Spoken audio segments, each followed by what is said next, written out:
"What's it like to be a loser?" Sheldon asked, swirling his wineglass with manicured fingers. The dining room fell silent for one heartbeat before erupting into laughter. My daughter glanced at me nervously. My grandkids stared at their plates.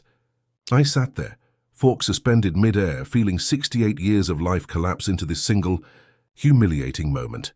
Before we continue, subscribe to the channel and tell us where you're listening from in the comments. My name's Robert Miller. Most folks call me Bob. I've been retired for 7 years now, after spending 4 decades as a structural engineer with the county. Nothing fancy but honest work. I designed bridges that still stand today. Roads people drive on without a second thought. Infrastructure that matters. My daily routine is simple enough. Wake up at 6:30 a.m., same as when I was working. Old habits die hard. Make coffee in the same Mr. Coffee machine I've had for 15 years. Read the newspaper, yes, an actual paper newspaper. Caroline, my daughter, keeps telling me to get my news online, but I like the feel of newsprint between my fingers. There's something reliable about it. After breakfast, I usually putter around the house, fix things that need fixing, the screen door that squeaks, the kitchen faucet that drips. Small problems with straightforward solutions. Problems I understand. 3 days a week, I volunteer at the community center, teaching basic computer skills to other seniors. Ironic, since Caroline thinks I'm technologically hopeless. But I know enough to help Mrs. Donovan send emails to her grandkids in Seattle, or show Mr. Peterson how to order his medications online. In the afternoons, I might take a walk around the neighborhood.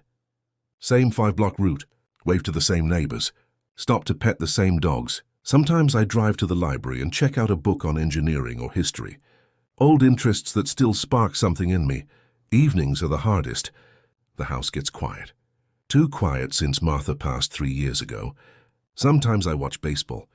Sometimes I just sit on the porch and watch the sunset, wondering how 40 years of work, 35 years of marriage, and raising 2 children has somehow led to this, a life that seems to be shrinking rather than expanding. Caroline calls every Sunday at 7 p.m. sharp, like it's scheduled maintenance on a piece of machinery. Her brother David lives in Colorado now. He calls on birthdays and holidays. Usually I wasn't always this invisible. There was a time when my opinion mattered, when people sought my advice, when I felt necessary to the world around me. The first time I held Caroline, she was wrapped in a pink hospital blanket, her tiny face scrunched up like she was already disappointed with what she saw. Martha was exhausted after 18 hours of labor, but she smiled when I whispered, "She's perfect." And she was perfect, is perfect. Even now at 42, with her own family and a life that increasingly has less room for me, she's still my little girl. The one who used to sit on my shoulders at parades. The one who called me her hero until she was old enough to realize I was just a man with a lunch pail who left before dawn and came home with dirt under his fingernails. I remember when she was 7, and I built her a treehouse in the backyard maple. Nothing fancy, just sturdy boards and a small platform where she could hide her treasures and read her books. Martha thought I was being ridiculous, spending 3 weekends on something Caroline would outgrow in a year. "She needs a safe place, Martha," I explained while bandaging my hammer-struck thumb. "Somewhere that's just hers." Caroline used that treehouse until she was 15, even brought her first boyfriend up there, though they didn't know I was aware of that. When she graduated high school, I took a second mortgage on the house to help pay for college. 4 years at state wasn't cheap, but I'd been saving since she was born. Still wasn't enough, though. Never is when it comes to education these days. "Dad, you don't have to do this," she told me when she saw the check. "Course I do," I replied. "That's what fathers are for." Martha and I lived on beans and rice for 2 years, cut back on everything, no vacations, no new clothes, fixed the old Chevy instead of replacing it. I brown-bagged lunch every day, the same turkey sandwich until I couldn't stand the sight of turkey anymore. When Caroline graduated with honors, the sacrifice seemed worth it. She had opportunities I never had, a future unlimited by lack of education, a chance to be more than I was. I met Sheldon Anderson 6 years ago when Caroline brought him home for Christmas. He was handsome in that polished way that immediately made me conscious of my weathered hands and unfashionable clothes. MBA from some fancy school back east, working in finance. The kind of job where you make money by moving other people's money around. "Mr. Miller," he said, shaking my hand with practiced firmness. "Caroline's told me all about you." I doubted that. What could she have told him? That I spent my life making sure bridges didn't collapse? That I knew the tensile strength of concrete better than I knew pop culture references? But I smiled and welcomed him. Because he made Caroline happy, and her happiness has always been more important than my comfort. They married 8 months later. Small ceremony at a vineyard I couldn't afford to drink at normally. I wore a rented tux that pinched under the arms, gave a toast that sounded stilted and awkward compared to Sheldon's father, who quoted Shakespeare and made everyone laugh with inside jokes I wasn't inside enough to understand. When I handed Caroline over at the altar, something twisted in my chest. A premonition, maybe, or just the natural pain of letting go.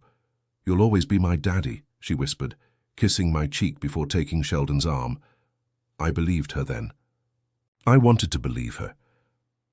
4 years ago, when Sheldon was between jobs, his term for being fired from his 3rd position in 2 years, they needed help with the mortgage. I didn't hesitate. Liquidated part of my retirement fund, paid the penalty, handed over a check that represented 2 years of careful saving. "It's just temporary, Bob," Sheldon assured me, tucking the check into his wallet like it was a $5 bill he'd found on the sidewalk. "I've got some irons in the fire." His irons in the fire turned into 6 months of unemployment, during which he joined an expensive golf club, networking. Bob, that's where the real deals happen. And took Caroline on a needed vacation to Cancun. When he finally found a new position at a startup investment firm, he didn't offer to repay the loan. I didn't ask. Some debts aren't meant to be measured in dollars. 2 years ago, when little Emma needed braces, their insurance wouldn't cover the full cost. Another check from my dwindling savings. When their roof leaked last winter, I hired the contractor and paid the bill while Sheldon was busy with a work retreat in Aspen. Each time, the gratitude grew less effusive. Each time, my role diminished from savior to ATM. Last Christmas, I gave Caroline a bracelet that had belonged to her mother. Simple silver links with a small diamond pendant.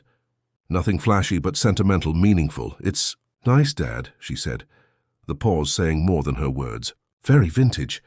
Sheldon gave her a sleek electronic gadget that cost more than my monthly pension. Something to track her steps or monitor her sleep or some other function I didn't understand the need for. "This is what you wanted, babe," he exclaimed as she unwrapped it. "The premium model.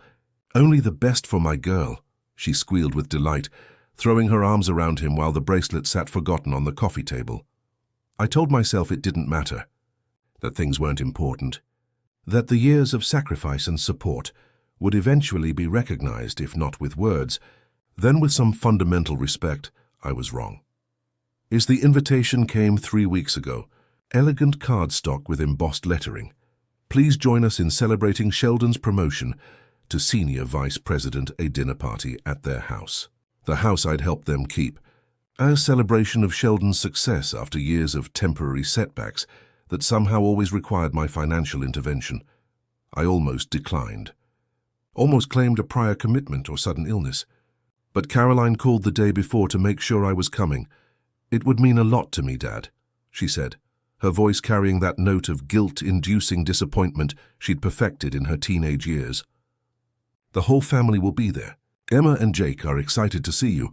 So I went, bought a nice bottle of Cabernet I couldn't afford, wore my best shirt, the one Martha had picked out for me 5 Christmases ago, even got a haircut. Their house was lit up like a magazine spread when I arrived. Cars I recognized as belonging to Sheldon's colleagues lined the driveway. I had to park on the street and walk up the long path to the front door, my arthritic knee protesting with each step.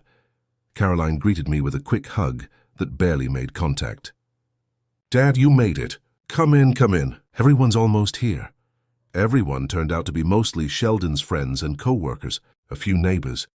Sheldon's parents, who acknowledged me with the bare minimum of politeness before returning to their conversation about their recent Mediterranean cruise. Emma and Jake, my grandchildren, broke away from their tablets long enough to give me distracted hugs before disappearing again into the digital world that seemed far more interesting than their grandfather. I found myself at the dining table, seated at the far end opposite from Sheldon, who presided at the head like a king holding court.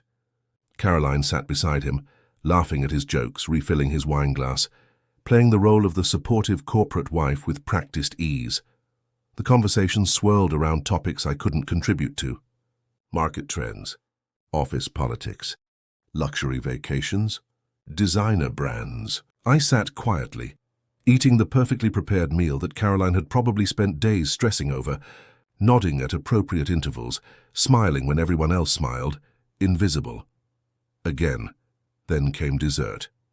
An elaborate chocolate creation that probably cost more than I spent on groceries in a week. Sheldon tapped his glass with his spoon, calling for attention. "I want to thank everyone for coming tonight," he announced, standing to address the table. "This promotion represents years of hard work, strategic thinking, and, let's be honest, putting up with some real idiots." Laughter rippled around the table. "But seriously, I couldn't have done it without the support of my beautiful wife," he continued, placing his hand on Caroline's shoulder. "She's believed in me through every challenge, every setback." Caroline beamed up at him, her eyes shining with pride. "And I want to acknowledge my in-laws," Sheldon added, gesturing toward me with his wine glass. "Bob here has been, well, let's say supportive in his own way." Something in his tone made my stomach tighten. "In fact," Sheldon continued, his smile taking on a sharp edge, "Bob's been a great example of what not to do if you want to succeed in today's world." The table went quiet. A few uncomfortable chuckles broke the silence. 40 years at the same job, no ambition to climb higher. Retiring with a pension that barely covers the basics?" Sheldon shook his head in mock sympathy. "It's almost quaint, isn't it?" Caroline's smile faltered. "Sheldon, maybe we should—" But he was on a roll now, buoyed by wine and the captive audience. "Tell me, Bob," he said, fixing me with a gaze that held no warmth, "what's it like to be a loser?" The dining room erupted in laughter. Not everyone. Caroline's face had drained of color, and a few guests looked down at their plates in embarrassment. But enough people laughed, enough to make the humiliation complete. In that moment I saw myself through Sheldon's eyes, a relic, an anachronism, a cautionary tale about settling for less, a life measured in bridges built rather than dollars accumulated. I could have responded in anger, could have reminded him of the checks I'd written, the mortgage I'd saved, the roof over his head that might not be there without my intervention. Instead, I placed my napkin beside my half-eaten dessert and stood slowly, my knees creaking in protest. "Excuse me," I said quietly. "I think I need some air." I walked onto the back patio, the cool night air a relief after the stuffiness of the dining room. Behind me I could hear the party resuming, Sheldon's voice rising above the others, continuing his speech about his brilliant career trajectory. Standing in the darkness, watching through the windows as my daughter's life unfolded in a world I'd helped create but no longer belonged in, I made a decision. One that would change everything, because sometimes being called a loser is exactly what you need to stop losing. I stood on that patio for a long time, long enough to see my breath cloud in front of me. Strange how clarity comes in moments of humiliation. All those years of swallowing my pride, of making excuses for Sheldon's behavior, of telling myself that family peace was worth any price, they crystallized into something hard and undeniable. I wasn't angry. That's what surprised me most. Just done. Done pretending that my sacrifices were appreciated. Done acting like an ATM with legs. Done being the family joke. When I finally walked back inside, the party had moved to the living room. Dessert plates abandoned, wine glasses refilled. Nobody noticed me slip through the kitchen and retrieve my coat from the hall closet. Nobody except Emma. "Grandpa?" My 10-year-old granddaughter stood in the hallway, her small face serious beneath her bangs. "Are you leaving?" "Yes, sweetheart. It's past this old man's bedtime." She frowned, looking older than her years. "Dad was mean to you. Kids, they see everything, even when we think they're not paying attention." "Your dad's just celebrating," I said, kneeling down despite my protesting knees. "Sometimes grown-ups say silly things when they're excited." "It wasn't silly," Emma insisted. "It was mean. And Mom didn't stop him." That hurt more than I wanted to admit. Caroline had always been the one to stand up for the underdog. As a child, she'd bring home stray animals and injured birds, nursing them back to health with fierce determination. When had she stopped seeing me as someone worth defending? "Your mom has a lot on her plate," I said, the excuse sounding hollow even to my ears. Emma stepped forward and hugged me tight, her small arms surprisingly strong. "I'm not going to forget about you when I grow up," she whispered. I hugged her back, throat tight with unexpected emotion. I know you won't, kiddo. I slipped out without saying goodbye to anyone else. No one called after me. No one texted to check if I'd gotten home safely. No one seemed to notice I'd gone. And the next morning, I woke up with purpose for the first time in months. I made my coffee, stronger than usual, and sat down at the kitchen table with a legal pad and pen. I wrote down every loan I'd made to Caroline and Sheldon, every check I'd written, every financial bailout I'd provided. The numbers added up quickly. $37,000 over 6 years. Money I'd never see again. Money that had come from my retirement savings, from the nest egg Martha and I had built so carefully over decades. Then I made another list. Assets. My house, paid off 10 years ago.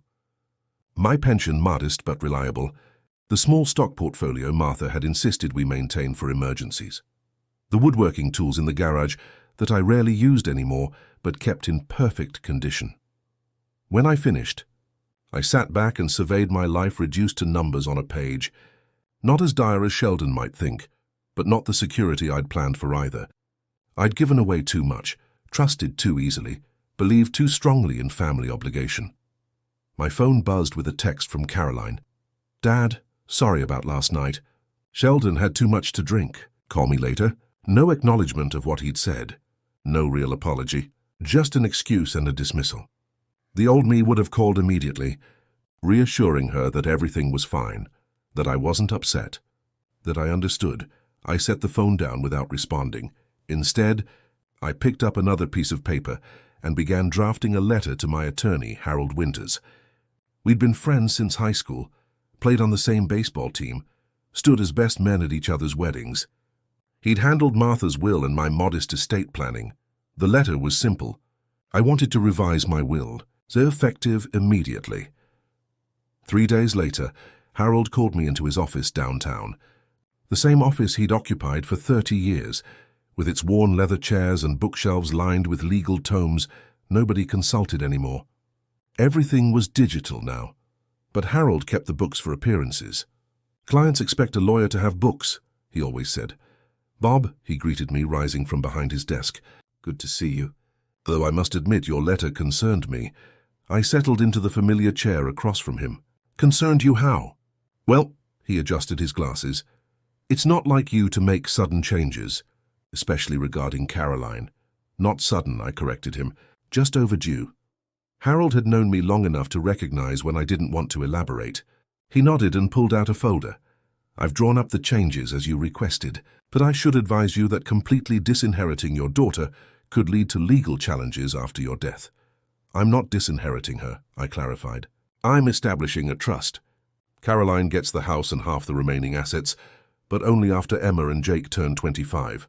Until then, the trust pays directly for their education and basic needs. Nothing goes through Sheldon. Harold's eyebrows rose. May I ask what prompted this?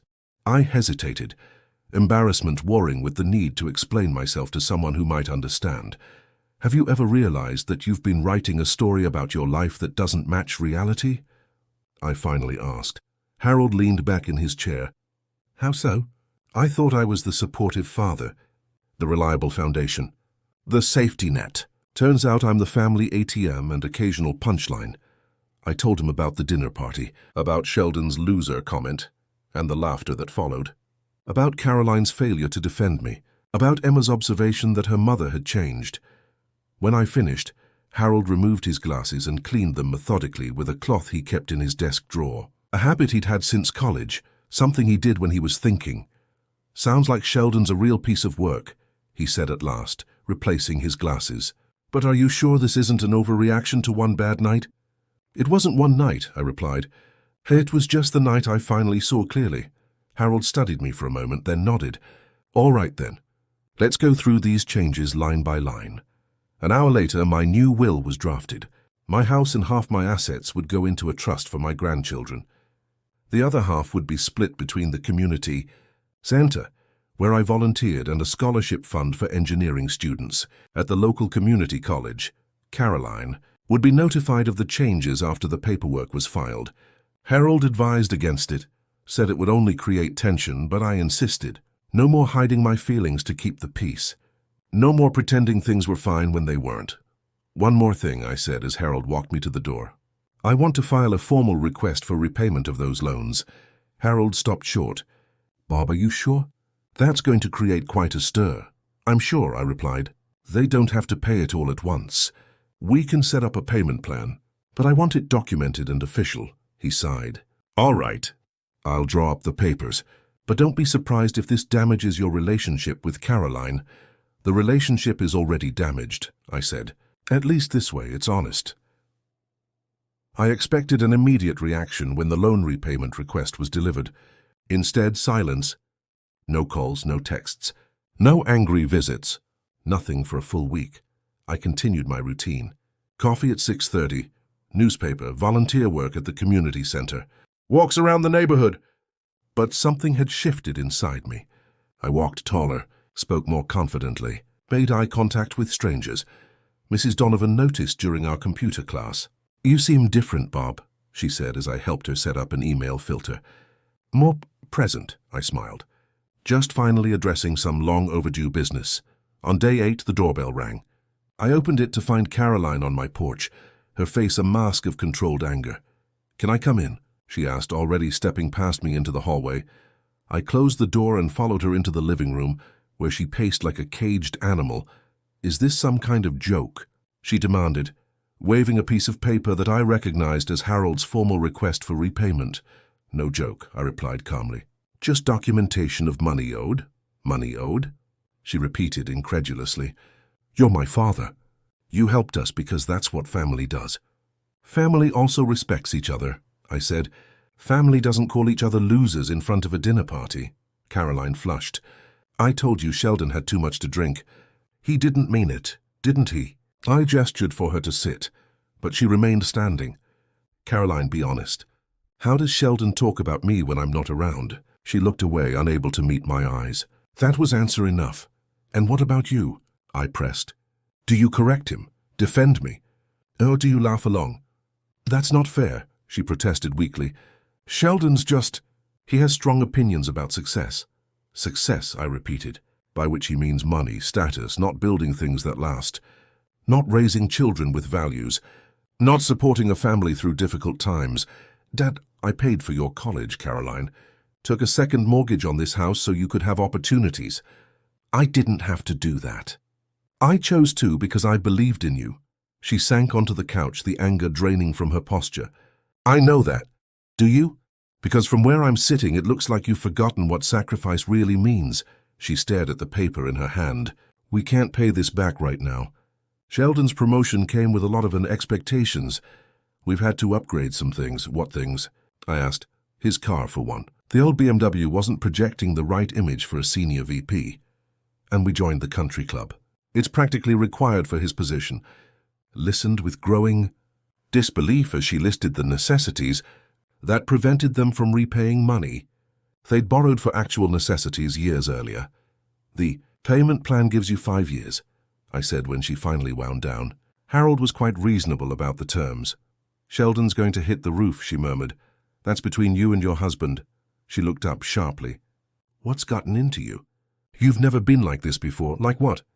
Expecting to be treated with basic respect? Standing up for myself? Being cold, she finished. Calculating. This isn't you, Dad. Maybe she was right. Maybe this wasn't me. Or maybe this was who I needed to become to survive in the world she and Sheldon inhabited. People change, I said simply. She stood, smoothing her expensive slacks with hands that trembled slightly. Harold mentioned something about changes to your will, too. So that's what this was really about. Not the loan repayment, but the potential loss of inheritance. That's correct, I confirmed. I've established a trust for Emma and Jake, for their education. Cutting us out? Her voice had an edge now.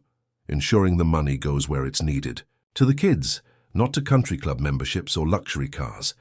She moved toward the door, anger returning to her features. Sheldon was right about you. You are controlling. You think because you help people, you get to dictate their lives. The accusation stung, but I held my ground. Is that what Sheldon says? Among other things, she snapped. What other things, Caroline? She hesitated, hand on the doorknob. It doesn't matter. It matters to me, she sighed, a sound of exasperation rather than regret. He says you're stuck in the past, that you resent his success because it highlights your failures, that you try to buy our affection because you know we'd never give it freely. Each word landed like a physical blow. Had Sheldon crafted these cruel interpretations of my generosity, or had Caroline contributed to them? Had they laughed about it together, my daughter and the man who belittled her father? I see, was all I could manage. Dad, I didn't mean— Yes, you did, I interrupted. Or at least Sheldon did, and you chose not to contradict him. That says everything I need to know. She left without another word, the door closing behind her with a finality that echoed through the empty house. 2 days later, I received a text from Emma, sent from Caroline's phone. Grandpa, can you come to my piano recital on Saturday? 2 p.m. at the community hall, please? I texted back immediately. Wouldn't miss it for the world, kiddo. Saturday arrived sunny and clear. I wore my good suit, the one I'd worn to Martha's funeral. Polished my shoes. Even bought a small bouquet of daisies, Emma's favorite. The community hall was crowded with parents and grandparents when I arrived. I scanned the room for Caroline and Sheldon, finally spotting them in the 3rd row. Caroline saw me and nudged Sheldon, whose face darkened. He said something to her, gesturing sharply. She responded with equal intensity, their argument carried out in furious whispers. I hesitated, uncertain whether to approach them. The decision was made for me when Jake spotted me from across the room. Grandpa, he called, running over and wrapping his arms around my waist. At 8, he was all gangly limbs and boundless energy. You came? Of course I did, I ruffled his hair. Wouldn't miss Emma's big day. Dad said you probably wouldn't show up, Jake informed me with a child's unfiltered honesty. He said you were being difficult, did he now? I kept my tone light, though anger simmered beneath the surface. Jake nodded earnestly. He said you're having a senior moment. What's that? Before I could respond, Caroline appeared at our side, her smile strained. Dad, you made it.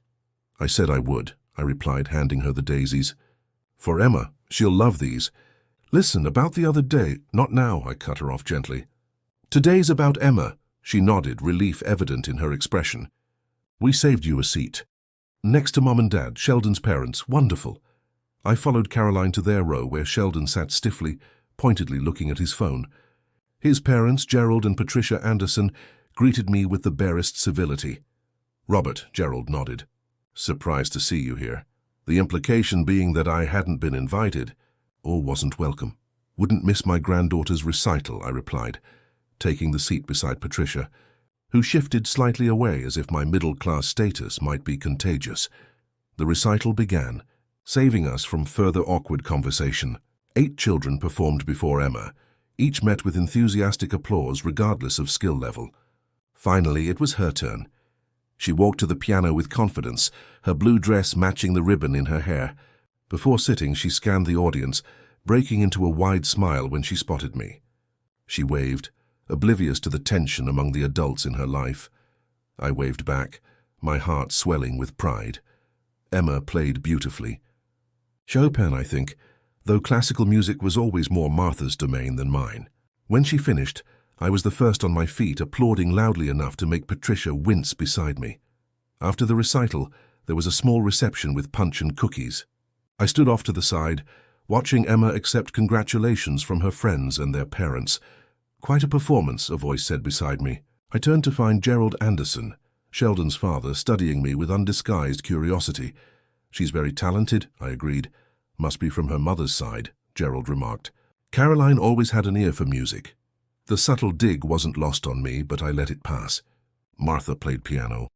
Taught Caroline when she was young, Gerald nodded absently.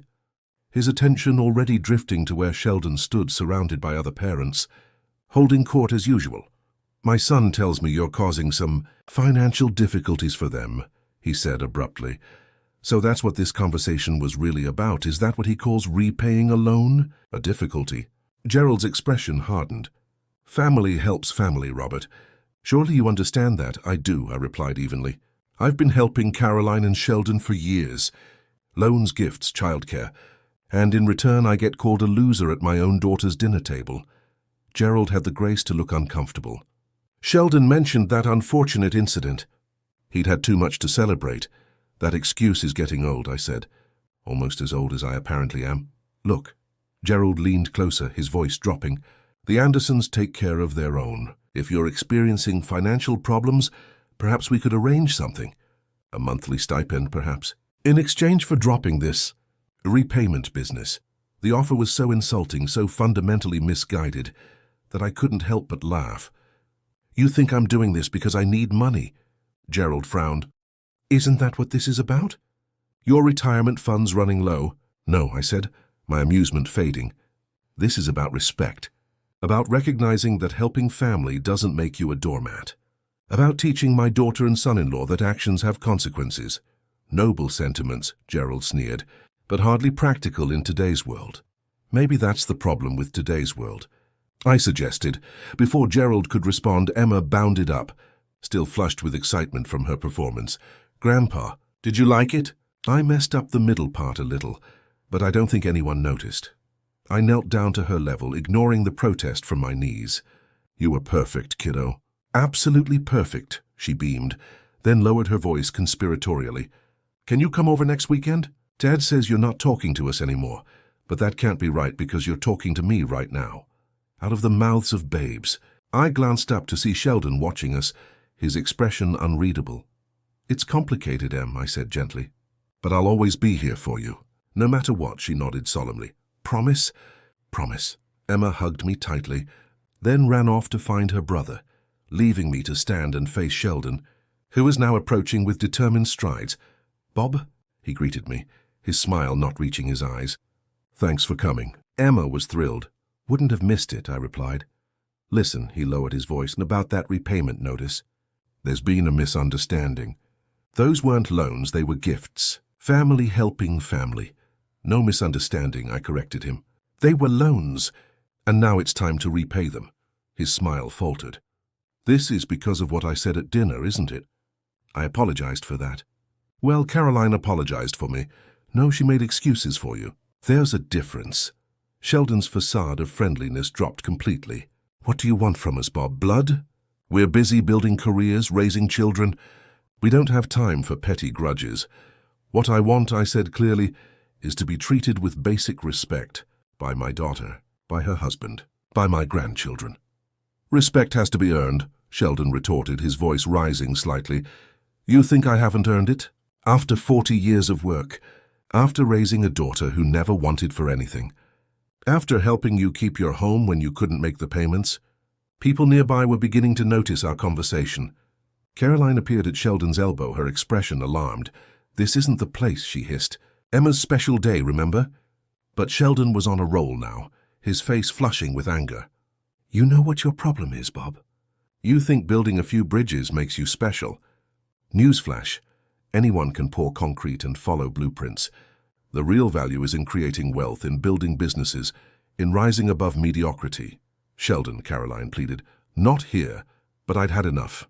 Enough pretending, enough swallowing my pride, enough enabling behavior that diminished me. Is that what you tell yourself? I asked, keeping my voice steady despite the anger burning in my chest. That making money is the only measure of a man. That using others and discarding them when they're no longer useful is somehow admirable. Dad, please, Caroline interjected. I turned to my daughter, really seeing her for the first time in years. The carefully applied makeup, the designer clothes, the diamond earrings that had replaced her mother's simple pearl studs. The woman who had once brought home injured birds now worried more about appearances than authentic connections. What happened to you, Caroline? I asked softly. When did you become someone who stands by while others are humiliated? When did money become more important than decency? She recoiled as if I'd slapped her. That's not fair, isn't it? I countered. Your husband calls me a loser in front of a room full of people, and you say nothing. He belittles my entire life's work, and you make excuses. He teaches your children that wealth is the only measure of success, and you nod along. The reception area had gone quiet around us. Other parents pretended not to listen while straining to catch every word. Emma and Jake stood nearby, their young faces confused and frightened by the adults' conflict. Sheldon stepped closer, his voice low and threatening. You need to leave now. I looked past him to my grandchildren, who watched with wide, uncertain eyes. This wasn't how I wanted them to remember this day. This wasn't the example I wanted to set. You're right about one thing, I said, stepping back. This isn't the place. I turned to Emma and Jake kneeling despite Sheldon's presence looming over me. I'm so proud of both of you, I told them. No matter what happens between the grown-ups, never forget that, okay? They nodded solemnly and I stood to leave, my dignity intact despite the whispers that followed me to the door. As I reached my car, I heard footsteps behind me. I turned to find Caroline, her face streaked with tears. Why are you doing this? She demanded. Why now after all these years? I looked at my daughter, my beautiful, misguided daughter, and felt a profound sadness for the distance that had grown between us, because I finally realized that loving someone doesn't mean letting them treat you like you don't matter. I said quietly. Your mother would be heartbroken to see what we've become.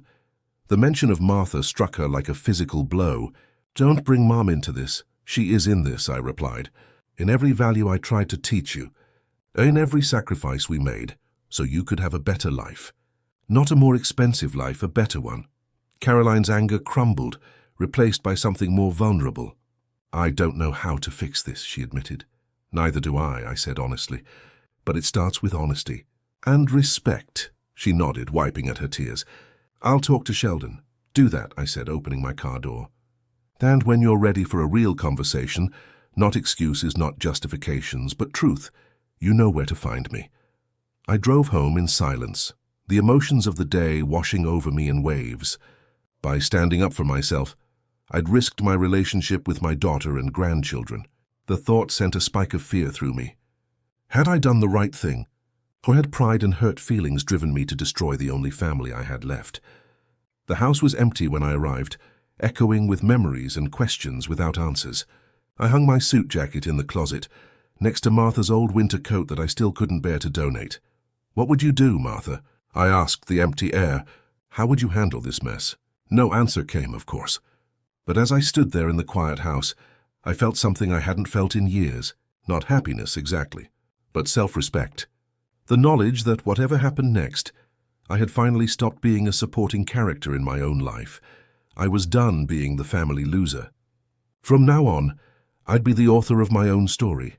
The days after Emma's recital passed in strange silence. No calls from Caroline. No texts from the grandkids. The empty house seemed to grow larger around me, my footsteps echoing through rooms that held 40 years of memories. I tried to stick to my routine. Coffee at 6:30, newspaper, volunteer work. But my heart wasn't in it. Mrs. Donovan noticed during our computer class. You're somewhere else today, Bob, she said gently. Want to talk about it? I didn't, not really. How do you explain to someone that you've spent decades building a life that turned out to be built on sand? That the daughter you raised to value honesty now makes excuses for a man who belittles you? That standing up for yourself might cost you the only family you have left. Instead, I smiled and helped her download pictures of her newest great-grandchild. That evening, I found myself in the garage, staring at boxes of family photos I hadn't looked at in years. I pulled one down, blowing dust off the lid. Inside were albums Martha had meticulously organized, each picture labeled with dates and names in her neat handwriting. Caroline at 5, missing front teeth, proudly holding a fish she'd caught with my help.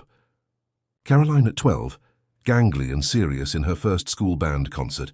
Caroline at 18, radiant in her graduation gown, flanked by Martha and me, our faces split with pride. When had things changed? When had the daughter who once idolized me started seeing me as an embarrassment, as a resource rather than a person? I flipped through more recent photos. Caroline and Sheldon's wedding, Emma's christening, Jake's first birthday, family Christmases and Thanksgivings. In each successive picture, I noticed something I'd missed before.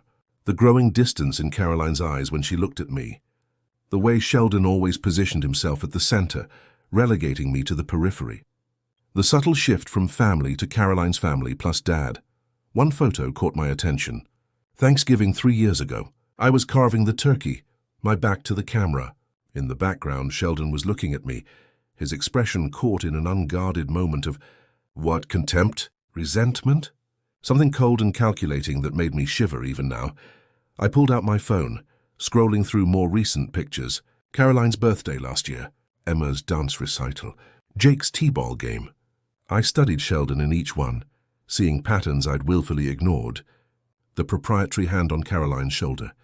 The way he positioned himself between me and the grandkids in group shots. The careful staging that subtly communicated ownership and authority. Control. That's what it was about.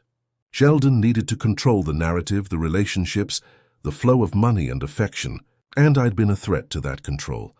The father figure who predated him, who had history and bonds he couldn't match. As realization dawned, my phone buzzed with a text from an unknown number.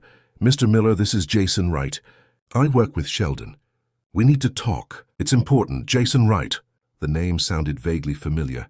I thought I remembered meeting him at that disastrous dinner party, a younger colleague who had laughed along with Sheldon's jokes. "What about?" I texted back, not over the phone. "Can we meet? Tomorrow, 10 a.m., Cooper Park by the west entrance?" My instinct was to refuse. What could one of Sheldon's work friends possibly have to say to me? But curiosity won out. I'll be there. Cooper Park was quiet on a Tuesday morning. A few mothers with strollers, some elderly couples walking slowly along the paved paths, a handful of people with laptops at the scattered picnic tables. I spotted Jason immediately, a lean man in his 30s pacing near the west entrance, checking his watch every few seconds. He looked nervous, glancing over his shoulder as if expecting to be followed. "Mr. Wright?" I approached cautiously. He jumped slightly, then extended his hand. "Mr. Miller, thank you for coming." We walked to a bench partially hidden by a large oak tree, its spreading branches providing both shade and privacy. "I shouldn't be doing this," Jason began, his voice low. "If Sheldon found out..." "Found out what?" I prompted when he trailed off.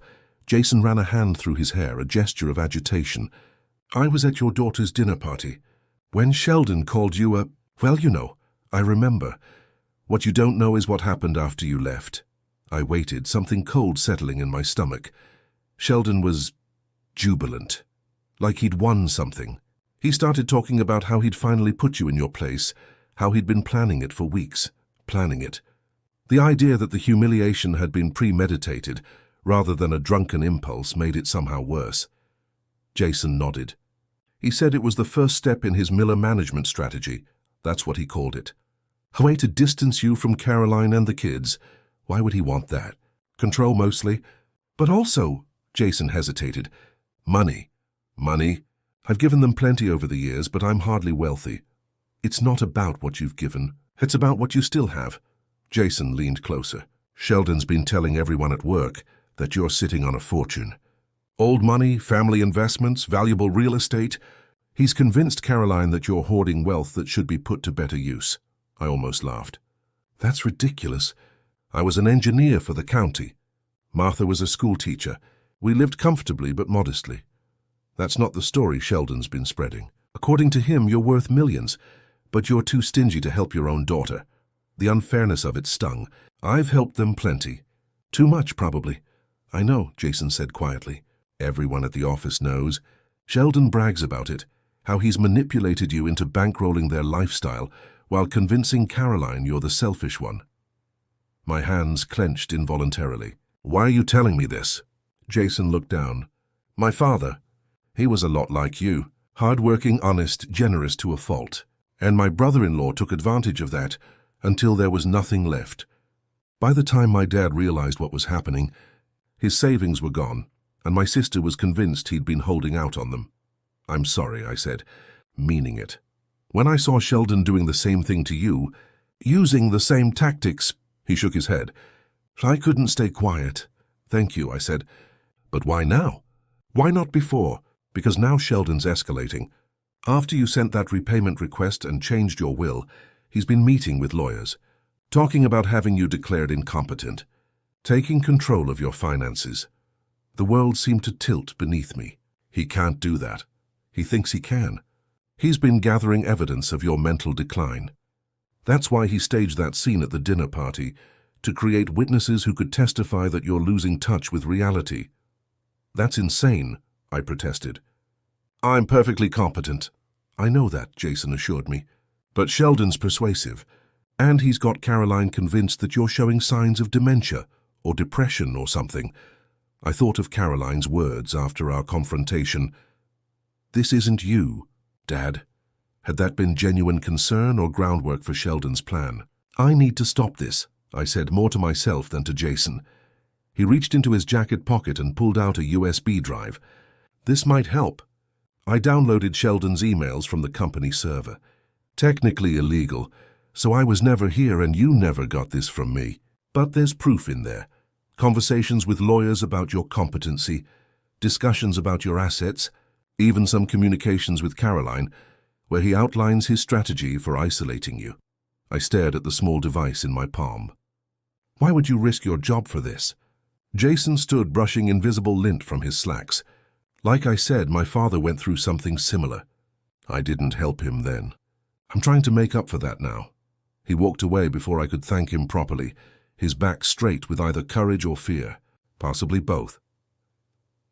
Harold's face grew increasingly grim as he scrolled through the documents I'd found on Jason's USB drive.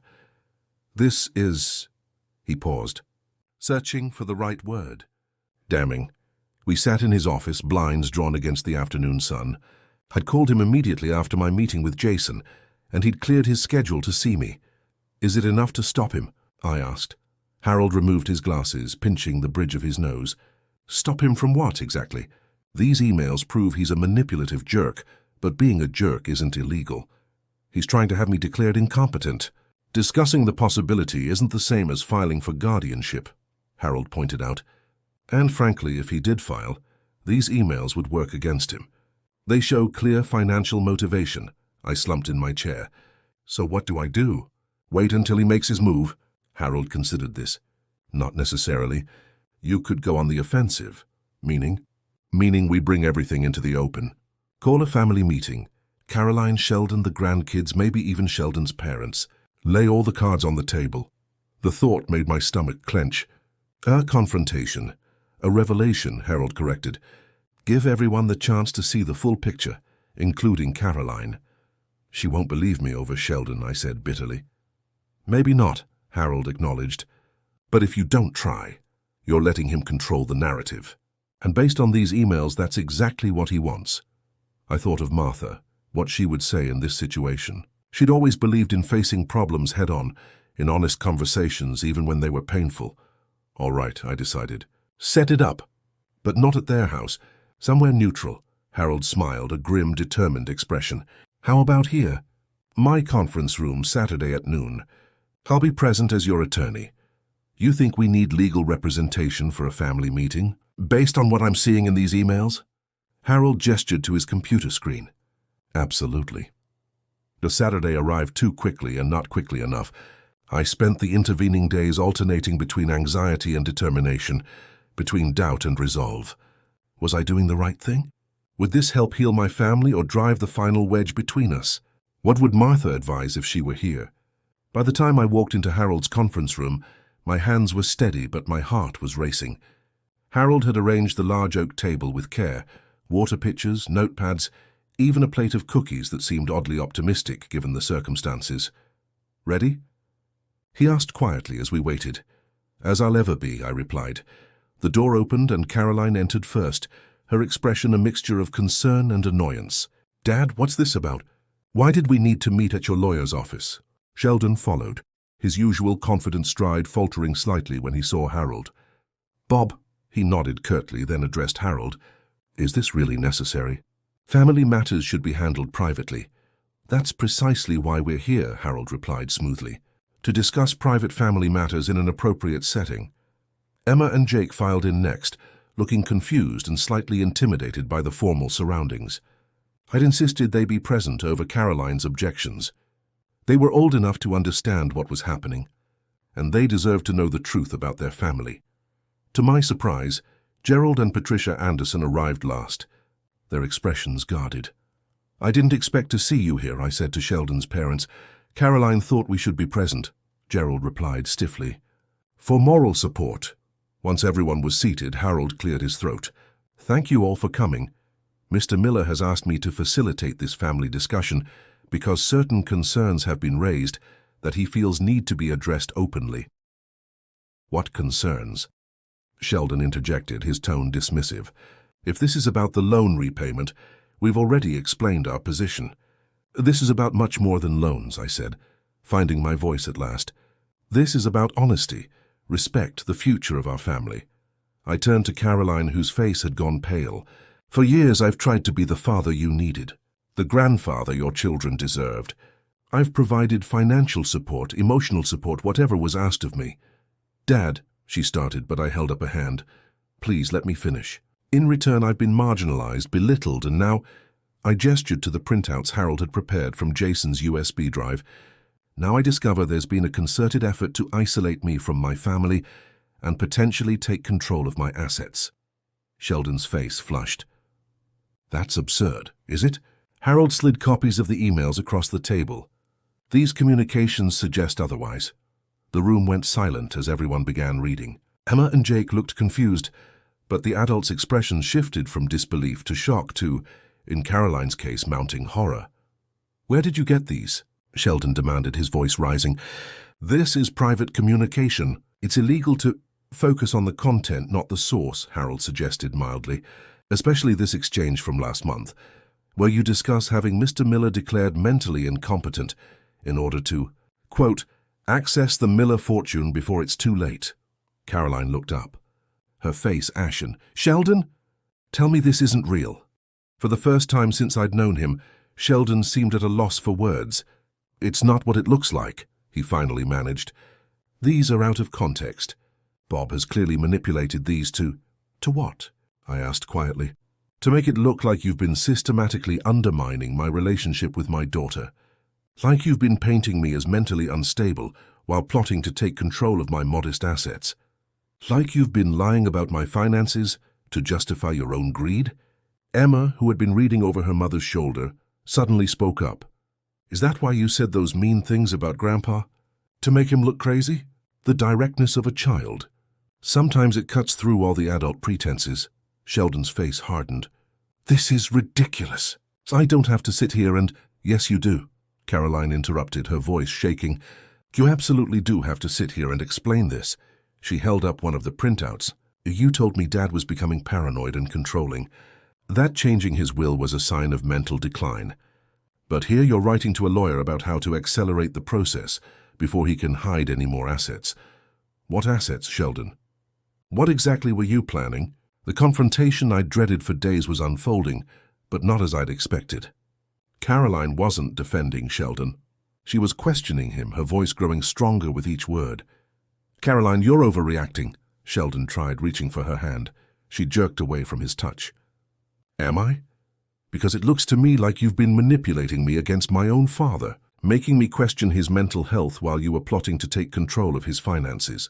Gerald Anderson cleared his throat. "Son, I think you need to be honest here. These emails," he gestured uncomfortably, "they're fairly explicit.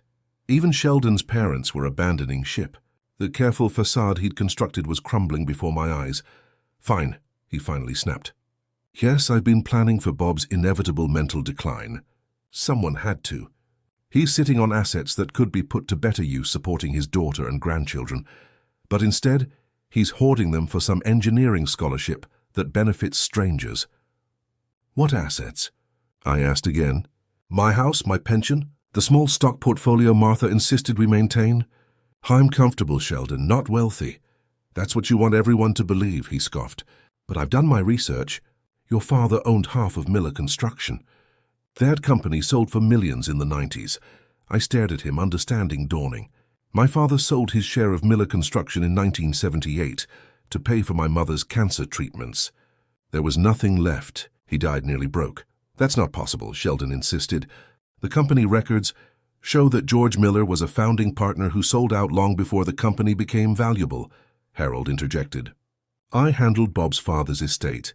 There was a small life insurance policy and some personal effects, nothing more." The realization seemed to hit Sheldon like a physical blow. "But all this time—" He looked around the table, suddenly aware of how exposed he was. "All this time," I finished for him, "you've been chasing a fortune that doesn't exist. Undermining my relationship with my daughter, belittling me in front of my grandchildren. All for nothing." The silence that followed was deafening. Jake, who had been unusually quiet, suddenly asked, "Does this mean Grandpa isn't crazy?" Despite everything, laughter bubbled up in my chest. "No, buddy. Grandpa isn't crazy. Then why did Dad say all those things about you?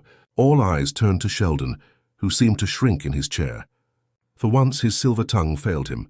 Caroline stood abruptly. Emma, Jake, wait outside with Grandma and Grandpa Anderson for a few minutes. I need to talk to your father and Grandpa alone. The children filed out obediently, followed by Gerald and Patricia, who couldn't seem to leave fast enough. When the door closed, Caroline turned to face Sheldon and me, her expression resolute. I want the truth. All of it. Now. And so it came out, all the manipulation, the calculated slights, the gradual campaign to isolate me from my family.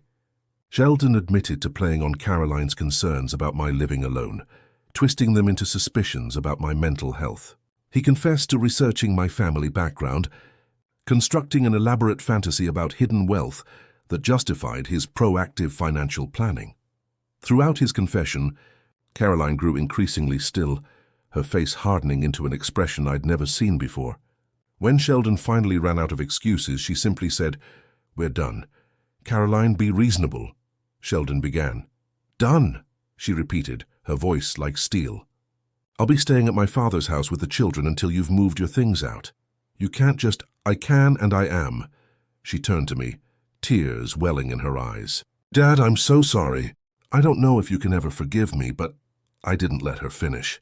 I stood and wrapped my arms around my daughter, holding her as she broke down, her body shaking with sobs. "There's nothing to forgive," I whispered, though we both knew that wasn't entirely true. There was plenty to forgive on both sides. But forgiveness could begin now in this moment of truth. Harold discreetly left the room, giving us privacy for our reconciliation.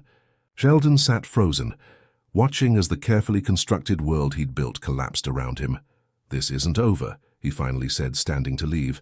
"The house is in my name, the cars, the accounts. You'll have nothing." Caroline straightened, wiping her tears. "We'll have what matters, and whatever else we need, we'll build together." She glanced at me, a silent question in her eyes.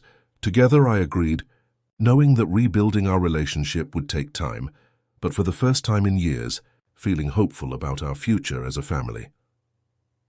3 months have passed since that day in Harold's conference room. The legal aftermath of Caroline's separation from Sheldon has been messy, as these things often are. He fought the divorce initially, then tried to hide assets, then finally agreed to mediation, when Harold threatened to expose his attempted financial manipulation in court. Caroline and the kids have been living with me in the meantime. It's been an adjustment. My quiet house suddenly filled with children's laughter, homework struggles, and the controlled chaos of family life. But it's a good adjustment, a healing one. We talk now, really talk, about Martha, about the years of misunderstanding and distance, about the future we want to build together. Yesterday, Caroline and I sat on the porch swing as the sun set, watching Emma and Jake play catch in the yard. "I keep thinking about what Mom would say about all this," Caroline mused. "She always could see through people." I smiled, remembering Martha's uncanny ability to judge character. She never did warm up to Sheldon. I should have paid attention to that, Caroline sighed. She tried to tell me in her gentle way, "Your mother was wise, but she also believed in letting people make their own mistakes, learn their own lessons." Caroline leaned her head against my shoulder, a gesture so reminiscent of her childhood that my heart squeezed. "What's the lesson in all this, Dad?" I thought about it, watching my grandchildren's silhouettes against the darkening sky. Maybe that real wealth isn't in bank accounts or possessions. It's in knowing who you are and standing firm in that knowledge, even when others try to diminish you, and in knowing who truly loves you, Caroline added softly. "That too," I agreed. Later that night, after the kids were asleep, I found myself in the garage again, looking through those old photo albums. But this time I was making room for new pictures, new memories, the next chapter of our family's story. I don't know what the future holds. Caroline will eventually find her own place, rebuild her career, perhaps even find love again with someone worthy of her. The kids will grow up, develop their own relationships with me, form their own opinions about their grandfather. But I do know this. I'm not a loser. I never was. My life has value beyond monetary success or status. The bridges I built still stand. The daughter I raised found her way back to her core values. The grandchildren I adore are growing up knowing they're loved unconditionally. In the end, isn't that the true measure of a life well lived? If you've stayed with my story this long, I'd appreciate it if you'd hit that like button and subscribe to the channel. And if you could rate this story from 0 to 10 in the comments, I'd be mighty grateful. Also, let me know where you're listening from. It means a lot to know my words have traveled beyond these walls. Remember, sometimes the people who call you a loser are the ones who have truly lost their way. Stand tall, know your worth, and never let anyone else write the story of who you are.